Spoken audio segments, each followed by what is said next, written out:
comme je vous l'ai annoncé dans le sommaire de cette émission, nous allons nous intéresser aujourd'hui dans Champagne-Ardenne Matin au mal-être des agriculteurs. C'est tout de suite.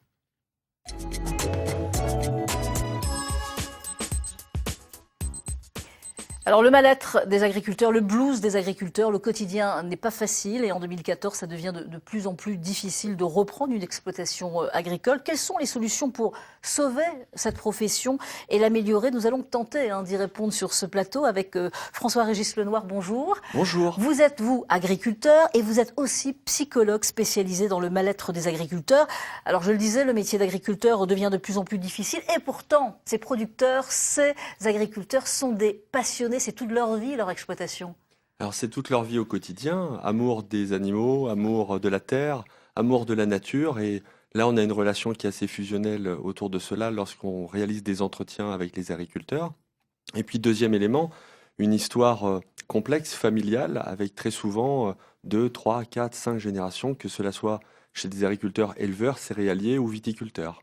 Alors on le constate et on le voit, de plus en plus d'agriculteurs sont dans la rue pour manifester, c'est régulier. Alors plus, je ne sais pas, parce que si on regarde un petit peu les années 90, il y a eu aussi beaucoup de manifestations, notamment pour la PAC de 92 et ses applications ensuite qui sont venues derrière. Ouais. Mais ce qu'on peut observer, c'est la récurrence des crises et la rapidité avec lesquelles aujourd'hui on demande beaucoup de changements et beaucoup d'adaptations au monde agricole, au monde viticole aussi d'ailleurs.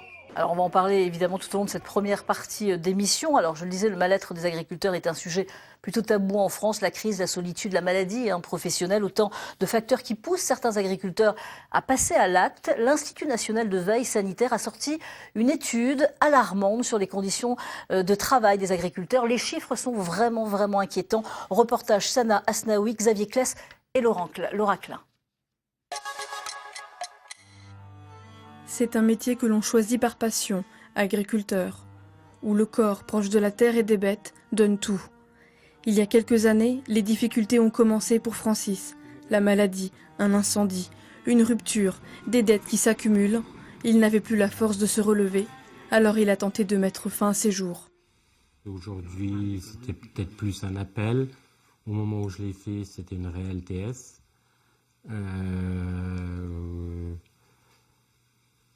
Comment je dirais, c'est une accumulation de professionnels, de vie privée qui font qu'un jour vous ne vous sentez plus utile,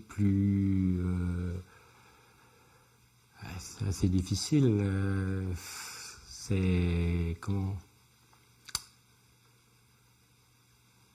Il y a certainement une goutte d'eau qui fait déborder le vase et puis malheureusement vous dites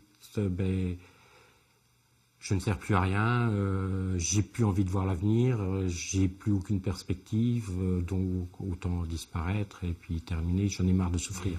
Une détresse que beaucoup d'agriculteurs traversent.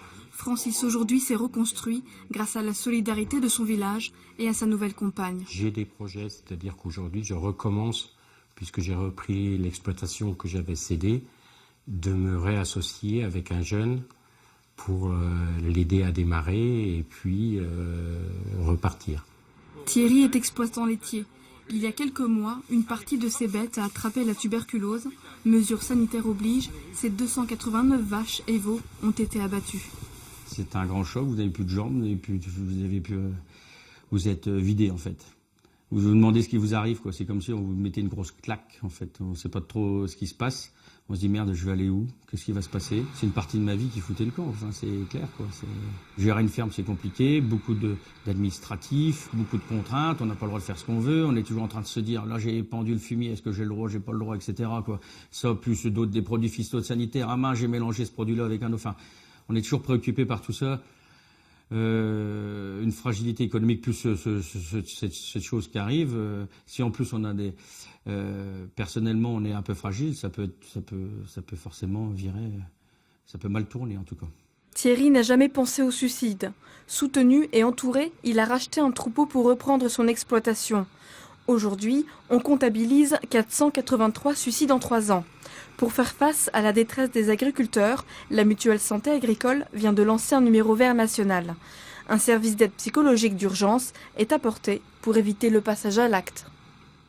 Et oui, notez bien ce numéro de téléphone numéro vert, 09 69 39 29 19, ce numéro d'Agri-Écoute qui existe depuis le 13 octobre 2014.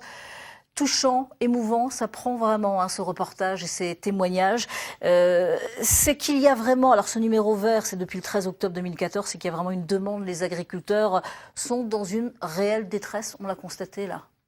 Oui, c'est un reportage qui est très réaliste, je trouve, par rapport à la fois aux problèmes rencontrés aujourd'hui par les agriculteurs, c'est-à-dire à la fois des situations de crise régulières, qu'elles soient sanitaires, qu'elles soient économiques, et avec quelque chose qui a été cité à plusieurs moments, une impossibilité de se projeter dans l'avenir. Ouais, pas de perspective. Pas de perspective, pas de vision, pas de cap donné, que cela soit à l'échelle individuelle, à l'échelle des filières ou à l'échelle européenne aujourd'hui. On ne sait vraiment pas quelles vont être les missions que l'on pourrait donner à cette profession aujourd'hui, ou plutôt on le sait, mais on ne le donne pas et on n'a pas vraiment cette possibilité de partage de ces missions et de cette vision. Parce que là j'ai un chiffre, 483 suicides en 3 ans. Oui. C'est terrible. Enfin, je pense que les téléspectateurs qui nous regardent ne sont pas au courant de tout ça. Alors, par rapport au suicide, il faut replacer les choses. C'est une problématique pour moi nationale, très importante à souligner, qui ne concerne pas seulement les agriculteurs. Nous sommes aujourd'hui sur à peu près 11 000 suicides en France par an. Au niveau des agriculteurs, on a très clairement une surmortalité, à peu près de 50%. Ça signifie beaucoup plus de suicides que le reste de la population en moyenne. Alors on s'est dû à la maladie, à la rupture, problème d'argent, mais gérer une ferme devient de plus en plus compliqué maintenant. La réglementation qui change vraiment très souvent. Le côté administratif aussi, il y a énormément de paperasse, donc ils ont ça à faire en plus. Et puis le quota laitier, les quotas laitiers qui vont encore chuter, même pour 2015. C'est compliqué tout ça. Mais si vous voulez, ce qui est très très bien, encore une fois, un excellent reportage, très court, très consistant. Bien expliqué, ouais. Premièrement, ce que l'on observe lorsque nous réalisons des entretiens, et c'est à la fois une problématique de sphère personnelle, c'est-à-dire ma famille explose, des divorces, des éléments comme cela. Il y a ensuite les questions d'ordre économique et social, absence de soutien ou insuffisant soutien dans un environnement proche, mais aussi avec les grands organismes qui travaillent avec les agriculteurs. Rappelons que les agriculteurs, comme des artisans, sont indépendants, sont seuls, et sont seuls face à des structures qui ont des tailles aujourd'hui grandissantes, que cela soit les coopératives, les mutuelles, les régions. Nous agrandissons tout, et malgré tout, nous avons en face des personnes qui sont isolées, seules. Donc nous avons ces deux facteurs qui rentrent en ligne de compte et qui sont cumulés, mettent les personnes en très très grand danger. Et puis ces agriculteurs vivent donc évidemment dans leur exploitation, donc sont là du matin au soir, des horaires, enfin vraiment ils se lèvent tôt, ils se couchent je suppose tard, et la nuit s'il y a une urgence, avec une bête par exemple, où ils sont là aussi. Et exactement, là on est dans quelque chose qui est un petit peu différent de la plupart des métiers que nous avons pu étudier sur ce qu'on appelle aujourd'hui les risques psychosociaux. C'est-à-dire que nous avons une structure du métier où le personnel est au milieu très souvent de la ferme. C'est-à-dire qu'on rentre à la maison, on croit avoir fini sa journée de boulot, et non, elle n'est pas terminée. Il va y avoir un partage avec les enfants, avec conjoints, conjointes, dans 40% des cas quand même. C'est-à-dire on a conjoints et conjointes sur l'exploitation, en moyenne actuellement en France.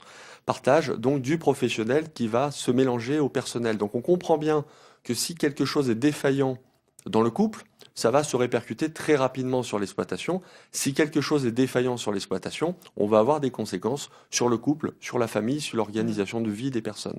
Donc ça, c'est quelque chose d'assez fin, qui est tout à fait différent d'un salarié qui, avec d'autres problématiques aujourd'hui dans les entreprises, va quitter son boulot et peut se retrouver quelque part un peu serein chez lui, sans mélanger les deux domaines, les deux champs. Absolument. Il y a une perte aussi d'agriculteurs, certaines fermes qui ne sont pas reprises. Évidemment, la question d'isolement, c'est-à-dire que les nouvelles générations ne veulent pas peut-être continuer dans ce domaine, les enfants d'agriculteurs et qui veulent faire autre chose, parce qu'ils voient évidemment que c'est compliqué de plus en plus. Il y a une question d'attrait, c'est-à-dire qu'on choisit son métier par rapport à l'attrait, comme on choisit une grande entreprise pour aller y travailler, parce qu'on sait qu'on y vit bien aussi, et pas seulement parce qu'on gagne de l'argent. Donc si vous voulez, aujourd'hui, l'attrait économique est très relatif selon les filières d'activité. On ne va pas mélanger la viticulture champenoise, les céréales et l'élevage, mais on a des attraits très très différents. Et ensuite, au quotidien, l'organisation de vie ne donne pas non plus systématiquement envie pour y aller.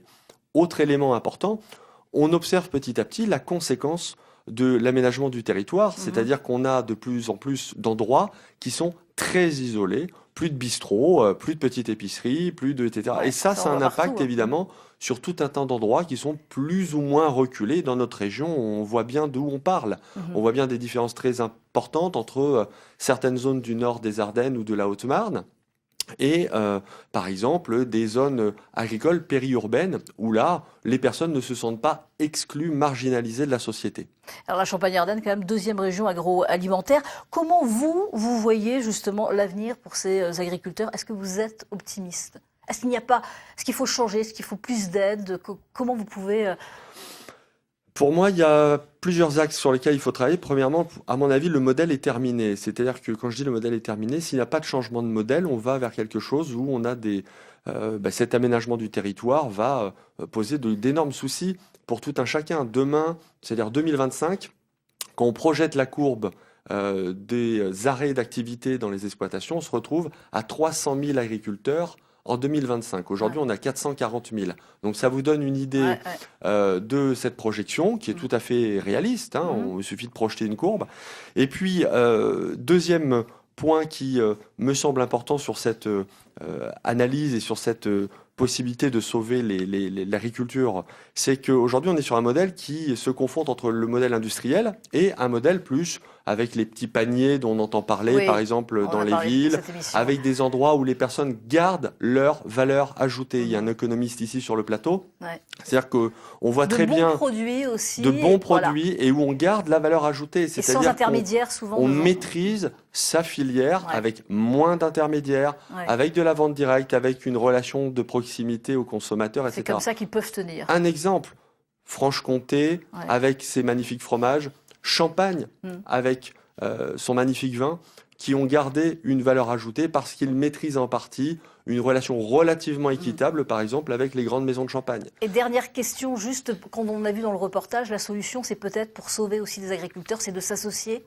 Oui, peut-être. Absolument. C'est-à-dire au niveau local, aujourd'hui, à moyen terme, si le numéro vert dont vous avez parlé tout à l'heure est très très important pour prévenir et pour réussir à intervenir, je fais partie de cette cellule de prévention au niveau régional, pour pouvoir sauver des personnes et intervenir avec les assistantes sociales de la MSA qui font un travail tout à fait remarquable. Il y a aussi un travail à moyen et long terme qui est d'aider les agriculteurs à travailler un peu plus collectivement. On a réellement de l'isolement. Et dans l'isolement, on a parlé de l'isolement affectif, on a aussi un isolement professionnel. Et c'est un risque. Ok, mais merci beaucoup en tous les cas pour tous ces renseignements. On aimerait bien continuer. On reviendrait sans doute parce que vraiment, le temps s'écoule.